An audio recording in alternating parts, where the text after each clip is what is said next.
after a nice leisurely drive through the country to get here. My GPS takes me a different way every single time. I don't think it's repeated the same drive once. I'm at the Goodwill Bins. I'm parked in the upper parking lot because the lower parking lot is full. So that means the bins are full. Hopefully they are full of treasure and we can find some great vintage items to keep, research, resell. Who knows? You never know what the bins are going to put forth for you. So let's go digging in the bins and see what we can find.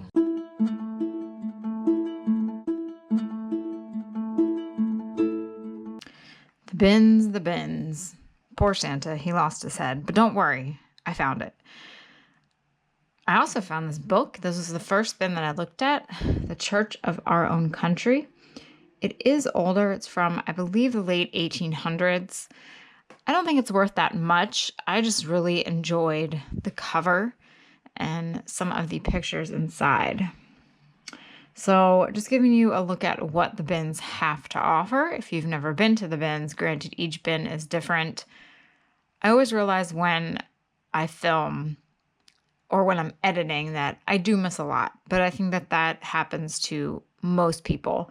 Because it's such an overload, your eyes are kind of darting everywhere to see things. So naturally, when you look back, you see things that you missed. Some books in here, and then lo and behold, we found good old St. Nick's head. So the body was in rough shape, but I saved his head. I also found this really cute cat fabric, so I picked that up. I've had some luck here with finding fabric. I don't believe it's vintage, but it's nice bright colors, and I think a lot of people like cats. So I put that in my bag. I guess that guy was a carrot. I don't know. There's all sorts of things. These tins, I always think I could do some cool craft with them, but it never happened, so I did not pick them up. Now, I started to smell some very perfumey thing. There was a Chili's wipe and maple and brown sugar oatmeal if you're hungry. But yes, there was a really distinct perfume smell. So I figured somewhere along here, something must have spilled. And I believe I eventually do find it. Oh, there's some double bubble. And there is the culprit, an open perfume bottle. So I put the wrap on it to try and hinder any more from falling out. I did find this photo. I believe this is a reprint. It reminds me of a World War I soldier. So I put that in my bag. Even for a reprint, I think it's a nice photo of him with his horse. The bins were rather full. I got there probably an hour after they opened, after my long ride. I suggest if you've never been to the bins, bring a bag. If you can't find a bag, or if you forget your bag, you'll be able to find a bag at the bins. These were fun. This is the tram from Wildwood. Watch a tram car, please. I found one other piece. I'm sure there are probably more, but I only could find one other one in the bin. That's a rubber hot dog. You never know what will await you. Exploding stuff to put in bags. That was all that green stuff. Yeah, if a bag opens, it's going to go everywhere. Lots of little toys. Again, looking back, I should have picked up the Matchbox or the Hot Wheels. I was mostly looking to see if they were red lines. I did pick up this Crucifix. That was nicely done, so I put that in my bag. But yes, I mean, what would they have cost me? A couple of cents. Whether or not I could have gotten $1 for them at the flea market. But again, you know, it's hindsight 2020. I was just looking to see if they were red lines, because if they were, I would have grabbed them. I know it probably looks like I'm being kind of rough, but a lot of these items are plastic and not breakable. If I would see that there are breakable things in there, it's not as bad. And then also you have things kind of being thrown in your direction from other people. So that happens as well. So I kind of try and push things aside. There was a whole bin of plush. I wish it would have been vintage plush, but it was a mixture of the Beanie Babies. This was a fake lady from Lady and the Tramp, I believe. Oh, there was a Barney. There were some Disney items, so I did pick those up. I was just trying to see if there were vintage plush in here. I don't believe that there were. That first guy was from Where the Wild Things Are. he's not worth that much, so I actually put him back. There's old Mickey. I was looking at the tag, so I threw these in my bag, and then I looked later, because you never know. There could be some that are rare and that are worth more money, and then others not so much. Another bins adventure in the books. For me, going to the bins, I think it's more so about the fun of seeing what you can find in the bins.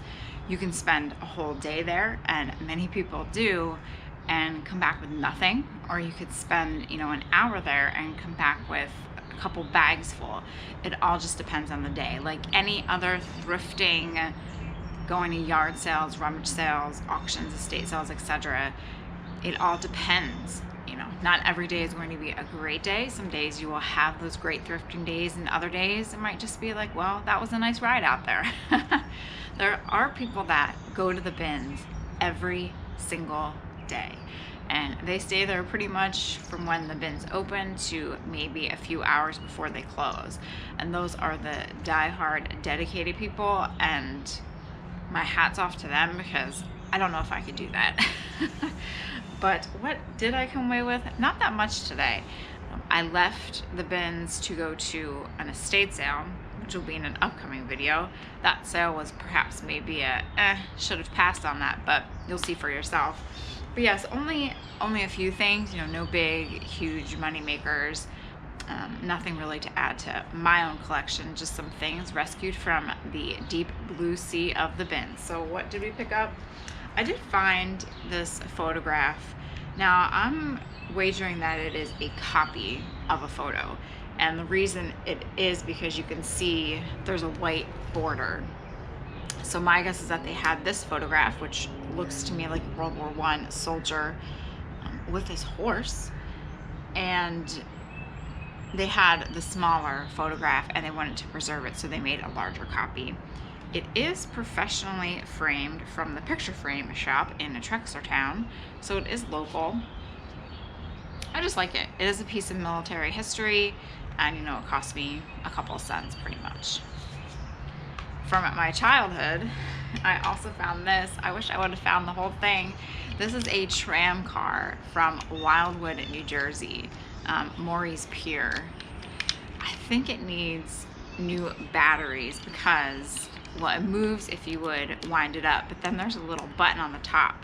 And if you've ever been to Wildwood, New Jersey, you know of the tram car and the infamous calling of the tram car. Watch the tram car, please. So this is a fun piece of childhood. I really wish I could have found the other ones. I probably spent maybe 10 minutes in that bin trying to find it, but I couldn't, so came away with this instead.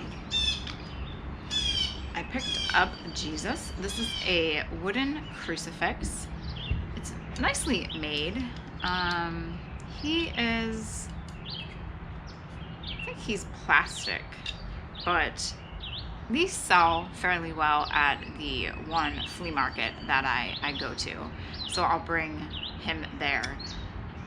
Can you source at the bins strictly for the flea market? I think that'd be a case where you'd have to spend the entire day and probably find some really great items. You know, granted, it's only going to cost you a couple of cents, but what are you going to sell the things for? You know, if you're going to spend your day sourcing at the bins for the flea market, I think you have to come away with a large quantity of items to kind of make up for your time. And I picked up this great fabric. We have cats, birds, or kittens. It looks to be in good shape. I don't know the yardage on this. I'll have to measuring my favorite thing. But I've found some pretty nice linens there at the bins. So I picked up that. All sorts of cute colors. Perfect for whatever someone wants to make. And then last but not least, which is one of the first things I found besides Santa's head, and the reason why I just picked up the head and not the body was pretty bad, so at least we could save old Saint Nick's head. But I picked up this book, The Church in Our Own Country. I really love the cover. It is actually in really great shape. They have a $25 mark inside. I believe it's not worth, you know, it's not worth like $100 online. I think it's still in the $20 range. But 1886 copyright. Look at the print. Here Comes the Sun, the Beatles, and it's all right. But you have the plates inside. Reverend Innocent Wolf. What a name. Reverend I.T. Hecker. Reverend B. Wimmer. Oh, there are a whole bunch of them in there. Conrad Cameron Cavalry. Edelbrock. So I liked the look of it. I liked the feel of it. And I think this would make a nice addition to perhaps someone's decor, their bookshelf, if they collect, religious text. Then I liked it. And so yeah, that was it. Perhaps on my next bin adventure, I'll prepare to go there the whole day. Though I'm going to have to make sure I have a lot of my other work done, because every day I have a list of things to do from 5:30, 5 a.m. until when I go to bed, trying to get things done. So a whole day at the bins, we will see about that. But it is always fun. And if you've never been to the bins, get out there, bring a bag, get a shopping cart, and prepare. Well, thanks for watching. I hope you enjoyed this bin adventure. Stay tuned for an estate sale adventure out at a cabin in the middle of nowhere. Anyway, thanks again for watching. Have a great day. If you are out at your Goodwill bins, good luck, and I will see you all next time.